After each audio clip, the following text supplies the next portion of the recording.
In the Manifold Valley we have a small regional group of caves, but they are of national importance for the fantastic survival of archaeological evidence within them.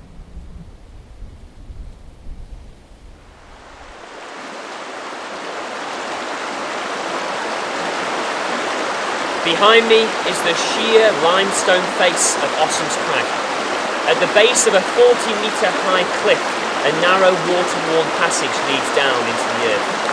Here is one of the best sites that we have for understanding Paleolithic man in the Manifold Valley.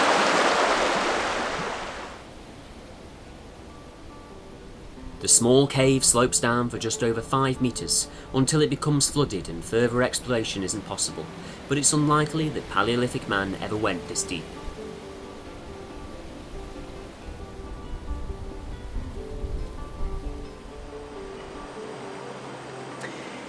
In the base of the crag behind me you can see the entrance to Ossum's Cave. Unfortunately it's inaccessible in the winter, the river being in full flow, and even if you could get across, the slippery slopes are a quagmire of decaying leaves.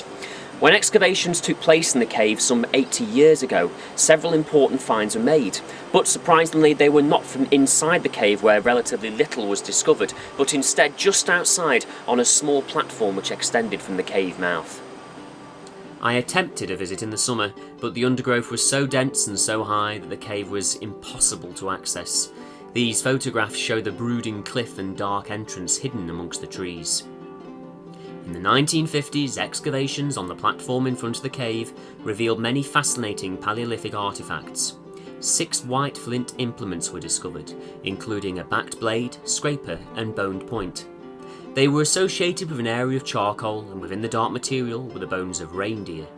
A radiocarbon date of roughly 11,000 years was obtained from the flint, giving us definitive evidence of Paleolithic man hunting, cooking and enjoying temporary shelter in the Manifold Valley. Across the valley is Elderbush Cave. Reindeer bones were also discovered here, but in this cave Paleolithic man created a stone box-like structure to store them in. It's interesting to consider why he would do this. A Stone Age dustbin? For carving into implements, or for religious reasons. From the side of Ossum's Cave, a small block passage leads high up into the cliff, probably to link with another cave, Ossum's Eyrie, 30 metres above the ground. This would have been too difficult to access by prehistoric man. Even the archaeological excavators had to use 10 metres of rope to descend the face, but inside more ancient animal remains were discovered. The name, meaning eagle's nest, links back to the tale that this small cave was once a nesting site for golden eagles. Across the valley, other caves yielded even more ancient remains. Behind me is the imposing face of Thor's Cave, which dominates the central part of the Manifold Valley. Often frequented by visitors, they enter into the large cave mouth before exploring the narrow passages behind, which lead to the Batrus. But on the right-hand side of the main cave is a narrow fissure which leads down into the earth. Only accessible by rope, this was excavated between 1927 and 1935 by the Reverend Wilson and his so-called Brotherhood of the Pick and Shovel. Inside they found a variety of Paleolithic animals no longer with us, from brown bear to wolf and ox. And inside they also found the remains of a plethora of other creatures which are still with us today within the Peak District.